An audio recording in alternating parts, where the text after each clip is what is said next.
একঘেয়ে যখন রুটি পরোটার খেতে ভালো লাগে না, এইভাবে সুজি দিয়ে বানিয়ে নিতে পারো একদম নরম তুলতুলে জালিদার পরোটা, যেটা বানানো ভীষণই সহজ আর খেতে যে বন্ধুরা এতটাই নরম আর সফট হয়, একবার বানালে রোজ রোজ বানিয়ে খেতে ইচ্ছে করবে।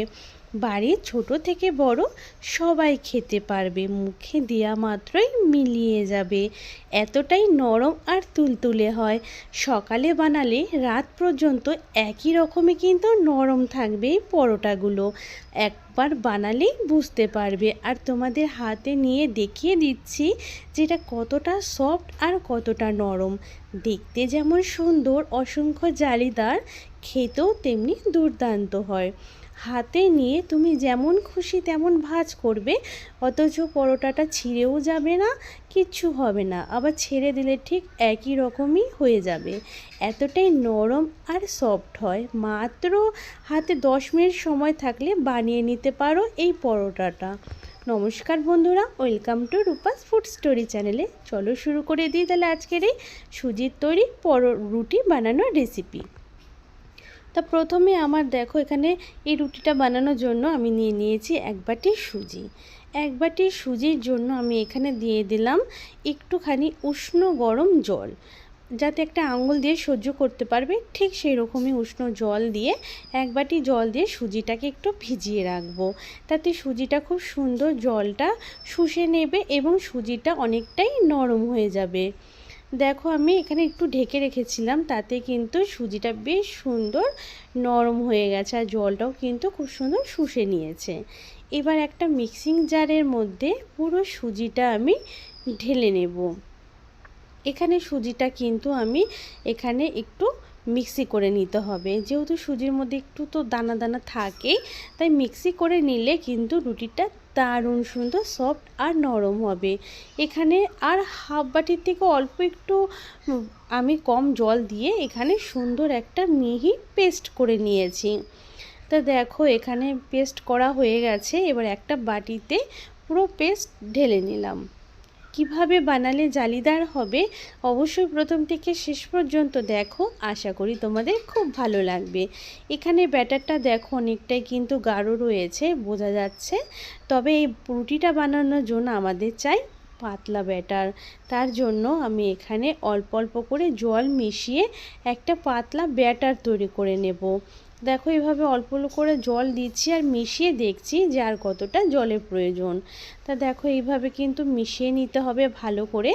তারপর আমি আরও একটু জল দিয়ে দিয়েছি। এইভাবেই অল্প অল্প করে জল দিয়ে মিশিয়ে নেব আর দেখবো ব্যাটারটা যেন পাতলা তৈরি হয়। দেখো এখন কিন্তু হাতাটার মধ্যে কিন্তু আর খুব বেশি মোটা কোটিং হচ্ছে না, একদম পাতলা কোটিং হয়েছে, তার মানে আমাদের ব্যাটারটা একদম ঠিকঠাক রয়েছে। তা ব্যাটারটা কিন্তু আমি এখানে রেডি করে নেওয়া হয়ে গেছে প্রায়।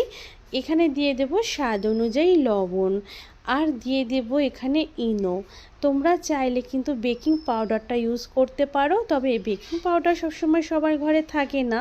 এটা যেহেতু একটা পুরো কৌটোটা ধরে কিনতে হয়, তাই এরকম একটা ছোট ইনো প্যাকেট কিনে নিলে, আমি এখানে দেখো ইনোটা এখানে পুরোটা ব্যবহার করছি না, হাফ চামচের থেকেও একটু কম কিন্তু ইনো ব্যবহার করলাম এখানে, যাতে রুটিটা সুন্দর জালিদার হয়, দেখতে খুব সুন্দর লাগবে। আর তোমরা যদি ইনো বা বেকিং পাউডার অপছন্দ করো তাহলে এমনিও বানিয়ে নিতে পারো, তাতেও কিন্তু খুব সুন্দর নরম আর সফট হবে। শুধুমাত্র জালিদার হওয়ার জন্যই কিন্তু এখানে ইনোটা ব্যবহার করা। তা খুব ভালো করে মিশিয়ে নিয়েছি এখানে ব্যাটারটার মধ্যে ইনোটাকে। ব্যাটারটা একদম বানানোর জন্য পারফেক্ট রেডি। ইনোটা দিয়ে কিন্তু বেশিক্ষণ আমরা এটাকে রেখে দেব না রেস্টে, সাথে সাথেই বানিয়ে নেব, তাহলে এই রুটিগুলো বেশ সুন্দর জালিদার তৈরি হবে। 1 ফোঁটা মতন তেল আমি দেখো কড়াইতে দিয়ে ভালো করে কড়াইটাকে ব্রাশ করে নিচ্ছি, যাতে আমাদের এই রুটিগুলো খুব সুন্দর কিন্তু কড়াই থেকে ছেড়ে যাবে। দেখো এখানে কিন্তু ধরতে গেলে কোনো রকম তেলে নেই বললেই চলে। তা দেখো এখানে আমি 1 হাতা মতন ব্যাটার দিয়ে দিয়েছি, আর দেওয়ার সাথে সাথে কত সুন্দর জালিদার তৈরি হচ্ছে, যেহেতু ইনো ব্যবহার করা হয়েছে এখানে বন্ধুরা। আর তোমরা আগেই বলেছি ইনো ব্যবহার বা বেকিং পাউডার ব্যবহার না করতে চাইলে এমনিও বানিয়ে নিতে পারো। একটুখানি ওয়েট করবে, দেখবে কত সুন্দর নিচের থেকে একা একাই দেখবে এটা ছেড়ে যাচ্ছে। আর বানাতে কিন্তু 1 থেকে 1.5 মিনিট সময় লাগে, বেশিক্ষণ কিন্তু সময় লাগে না বন্ধুরা। তো দেখো এখানে আরও একটা তোমাদের বানিয়ে দেখাচ্ছি। একইভাবে যে ব্রাশটা প্রথমে ইউজ করেছিলাম সেই ব্রাশটায় কোনো রকম তেল আর দিইনি, এমনি একটু ব্রাশ করে নিলাম। তারপরে আমি আবার 1 হাতা মতন ব্যাটার দিয়ে দিয়েছি। এভাবে একটু ঘুরিয়ে নিলে সুন্দর একটা গোল শেপ চলে আসবে। এবার দেখো 1 থেকে 1.5 মিনিট অপেক্ষা করলে কত সুন্দর দেখো নিচের থেকে ছেড়ে দিচ্ছে এটা। আর এইভাবেই কিন্তু আমি সমস্ত পরোটাগুলো কিন্তু বা রুটিগুলো বানিয়ে নিয়েছি বন্ধুরা। আর এগুলো চাইলে তোমরা চায়ের সাথে কিংবা যে কোনো তরকারি ডালের সাথেও কিন্তু খেতে পারো, চাইলে স্কুল কলেজের টিফিনেও কিন্তু এগুলো দিতে পারবে, কিংবা যে কোনো আলু মাখার সাথেও কিন্তু এটা পরিবেশন করতে পারবে। তা এই সফট নরম রুটি বানানো তোমাদের কাছে কেমন লেগেছে অবশ্যই আমাকে কমেন্ট করে জানাবে। আর যদি একটু ভালো লেগে থাকে তাহলে প্লিজ যে বন্ধুরাই ভিডিওটা দেখবে লাইক না করে যেও না, প্লিজ প্লিজ একটু ভালোবেসে লাইক করে দিও এবং রেসিপিটা আর অন্যান্য বন্ধু নিজেদের ফ্যামিলি বন্ধুর মাঝে একটু বেশি করে শেয়ার করে দিও। নতুন বন্ধু হলে চ্যানেলটা সাবস্ক্রাইব করে নিও আর বেল বটনটাকে অল করে নিও, যখনই নতুন ভিডিও আপলোড করব সেই ভিডিও নোটিফিকেশান সবার আগে তোমার কাছে পৌঁছে যাবে আর তুমি সমস্ত ভিডিওগুলো দেখে নিতে পারবে। আর দেখো আমি রুটিগুলো হাতে নিয়ে দেখাচ্ছি এটা কতটা নরম আর সফট হয়েছে। যতই ভাজ করো না কেন ঠিক একই রকম থাকবে এই রুটিগুলো। তা এই রুটিগুলো সত্যিই বন্ধুরা খেতে খুব ভালো লাগে, তোমরা অবশ্যই একবার হলেও বাড়িতে বানিয়ে দেখবে আর আমাকে কমেন্ট করে জানাবে কেমন লেগেছে। এই রকমই আরও নতুন নতুন রেসিপি নিয়ে তোমাদের সামনে হাজির হয়ে যাব। ততক্ষণ বন্ধুরা খুব ভালো থেকো, সুস্থ থেকো। আরও নতুন রেসিপির সাথে তোমাদের সাথে দেখা হবে।